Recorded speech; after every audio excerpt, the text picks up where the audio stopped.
Hi, I know I haven't really shown my face on here since probably March or April of this year, but I wanted to give y'all an update on what's going on. And so some of the last videos that I posted were my journey to taking the MCAT, but there was a point where I just had a lot of stuff going on. I'll include that video right here. Hi, it is 39 days until I take the MCAT. It is April 19th, 2021. Today is an interesting day. I already mentioned that I had like a drug problem and stuff, but today, 6 years ago, 2015, that was the same year that I was diagnosed with bipolar disorder. I almost dropped completely out of school, and it was the first time I took acid, and it was on a Wednesday in the middle of the week. I skipped classes to take a hit of acid, and it marked the first time that I've done like anything harder than marijuana, and then it was kind of a slippery slope. And that same year I did more acid, I did Molly and Coke for the first time. But, it all changed, and I'm here today. My life is together. I had,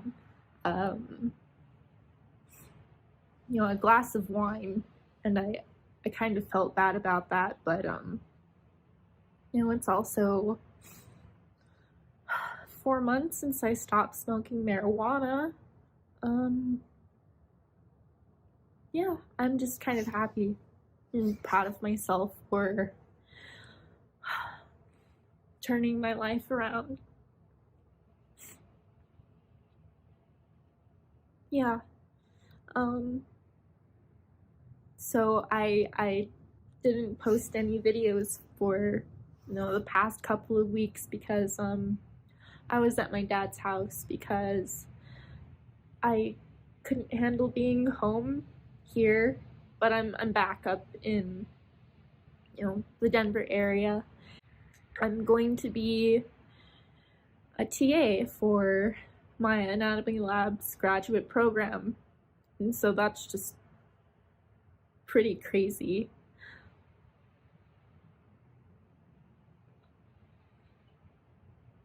Yeah.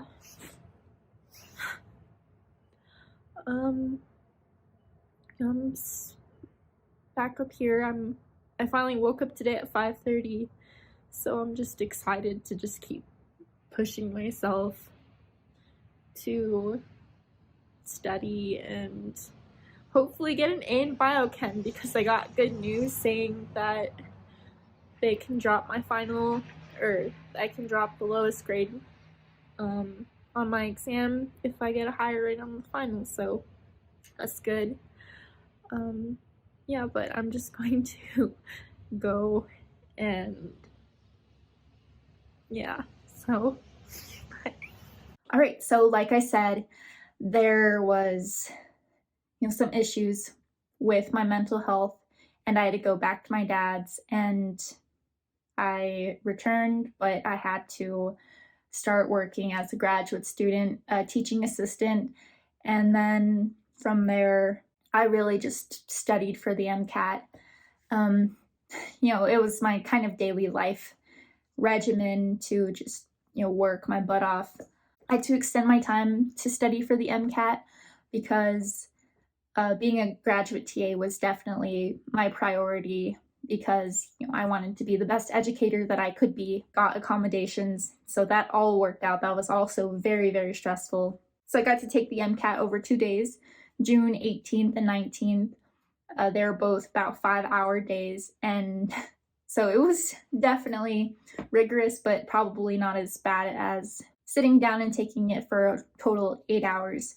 But then I waited for an entire month, and Then I found out what my MCAT scores were, and I recorded my reaction, and so here's my reaction to the MCAT. Okay, so today's the day I took the MCAT, June 18th and 19th, and the scores got released today, so I'm about to look at my score. I'm just signing in. I'm so nervous. Okay. Getting on get your test scores. Oh my god. Oh, it's loading. Okay, let's.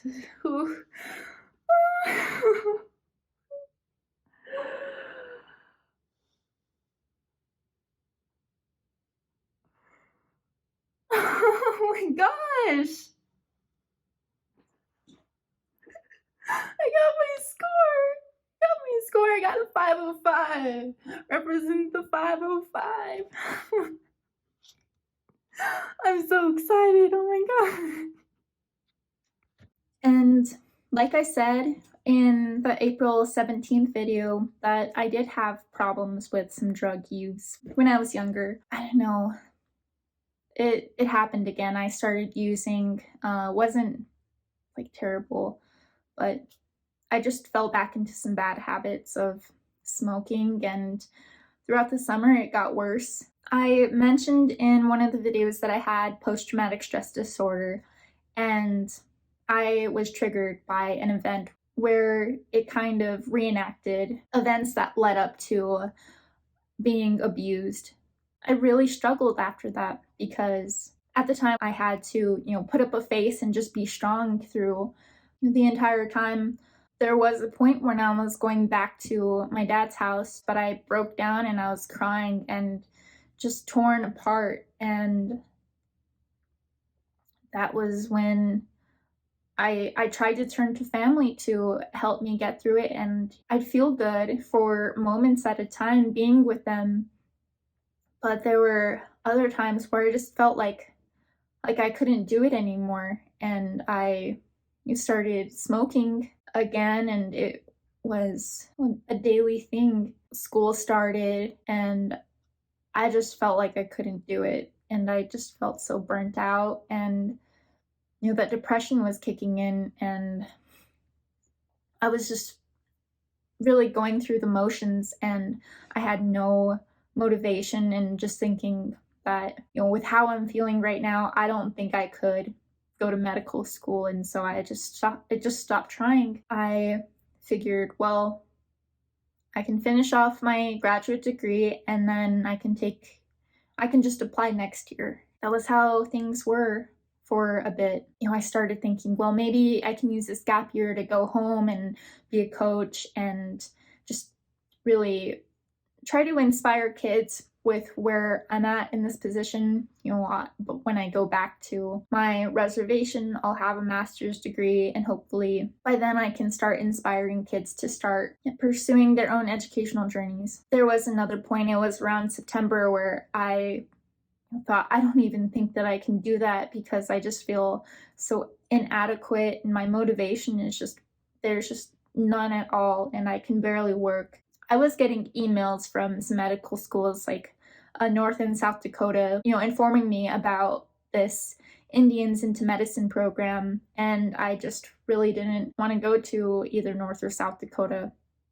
And so I just kind of let those go, and there were, emails from Caribbean medical schools, and that still just, didn't really faze me because, I don't know, I'm just afraid of hurricanes, and I just let those bypass me as well. September 20th, I got an email from Carver College of Medicine in Iowa, and that really that changed my life. I'm gonna show it right here. They're personally reaching out and congratulating me on my MCAT, and I don't know, I didn't really think a whole lot about it the night of. I was just really thinking, well, what if I start doing this? And I called my mom the next day and my dad, and they like, well, if you still want to go and do this, we're gonna get behind you and be with you every step of the way.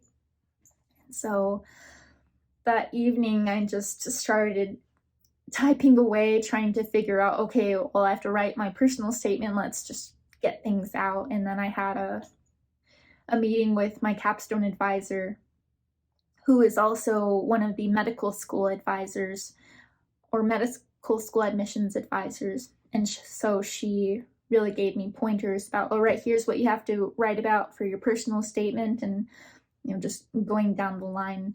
But I have to take this phone call, so I'll continue on in a bit. Yeah, and so she was really helpful, giving me pointers on what I should write about, and this is what people are looking for. And so I don't know, my mood just totally changed from being super depressed and to actually feeling like myself again. Yeah, so it was pretty peppy and just excited for that journey and just really motivated. And so breaking down the medical school application, I went through the MCAS, and so I really had to work hard to complete all of that, and I can break that down a little bit later on. But so started really working on it September 25th, and I submitted October 27th.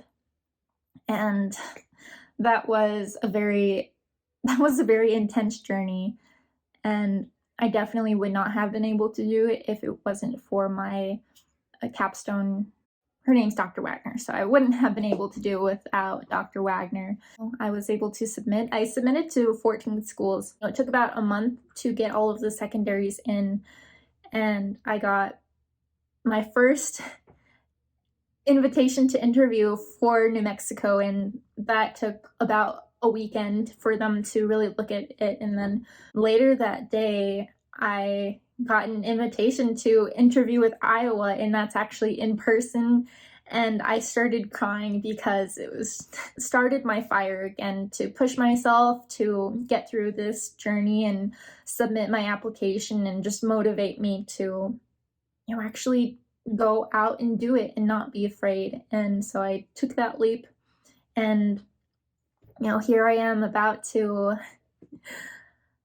go and interview with Iowa in a couple of days. And so I'm just so thankful. I have been clean for 6 weeks since I started really going through this process, and I really don't feel that need to indulge in those sorts of things because of all of the lifestyle changes that I've made throughout this process of trying to go to medical school. And drugs really held me back from a lot of things, and I think I'm gonna keep on through that journey of just being clean. And I'm excited. And if there's anybody out there also struggling with mental health issues at this moment, please just try to see it as just a momentary thing, because if you watch the bipolar spectrum video, these episodes don't last forever. The moods are always gonna go back up, and it's all gonna be okay. Again, hope you all enjoyed this, and thanks for watching. Like and subscribe. Bye.